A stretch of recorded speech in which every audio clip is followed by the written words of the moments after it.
ओम नमो भगवते वासुदेवाय। ओम नमो भगवते वासुदेवाय। ओम नमो भगवते वासुदेवाय। অধ্যায় ৭ শ্লোক ৩ মনুষ্যানাং সহস্রেষু কশ্চিৎ যততি সিদ্ধয়ে যততামপি সিদ্ধানাং কশ্চিনাম ব্যক্তি তত্ত্বতো। অনুবাদ: হাজার হাজার মানুষের মধ্যে কদাচিৎ কোনো একজন সিদ্ধি লাভের জন্য যত্ন করেন, আর সেই প্রকার যত্নশীল সিদ্ধদের মধ্যে কদাচিৎ একজন আমাকে অর্থাৎ আমার ভগবৎ স্বরূপকে তত্ত্বত অবগত হন। মানে হাজার হাজার মানুষ এটা শুনছে, কিন্তু সত্যিকারের সিদ্ধি লাভের কথা চিন্তা করছে হয়তো একজন দুজন, হাজার হাজার মানুষের মধ্যে দুই একজন।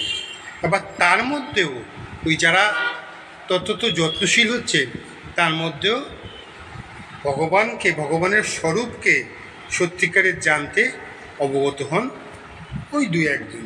তাৎপর্য: মানব সমাজে নানা রকম মানুষ আছে। হাজার হাজার মানুষের মধ্যে দু একজন কেবল আত্মতত্ত্ব, দেহতত্ত্ব ও পরম তত্ত্ব সম্বন্ধে অবগত হওয়ার জন্য পরমার্থ সাধনের যথার্থ প্রয়াসী হন। সকলে কিন্তু পরমার্থ পাওয়ার জন্য যথার্থ প্রয়াসী হয় না। দু একজন মানুষ এর মধ্যে পরম তত্ত্ব বোঝার জন্য চেষ্টা করে। সাধারণ অবস্থায় মানুষ পশুর মতো জীবনযাপন করে, অর্থাৎ পশুর যেমন একমাত্র চিন্তা হচ্ছে আহার, নিদ্রা, ভয় এবং মৈথুন, মানে কী করে ভালো মন্দ খাবে, কোথায় ঘুমোবে, আর ভয় এবং রমণী সঙ্গ বা নারী সঙ্গ করবে, এই হচ্ছে মানুষের একমাত্র চিন্তা। আর সমস্ত পশুর মতোই জীবনযাপন করে। কদাচিৎ কেউ দিব্যজ্ঞান লাভের জন্য আগ্রহী হয়।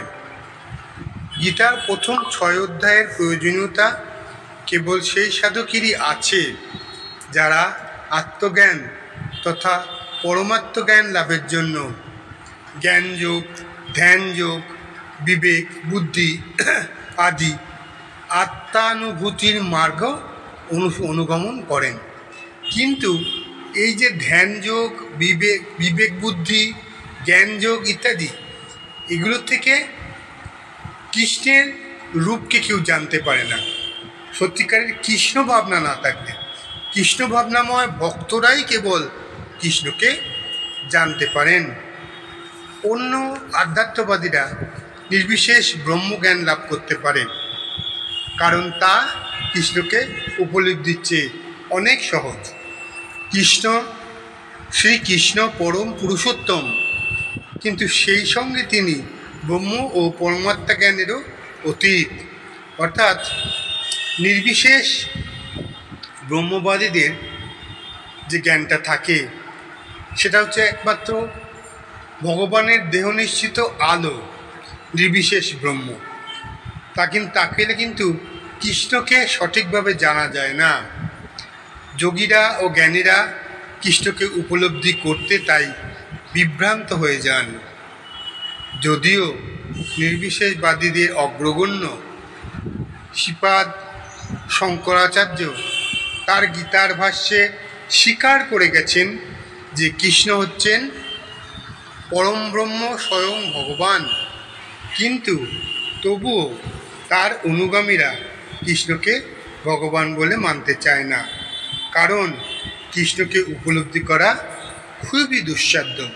এমনকি নির্বিশেষ ব্রহ্মানুভূতি হওয়ার পরেও কৃষ্ণ দুর্বোধ্য থাকে।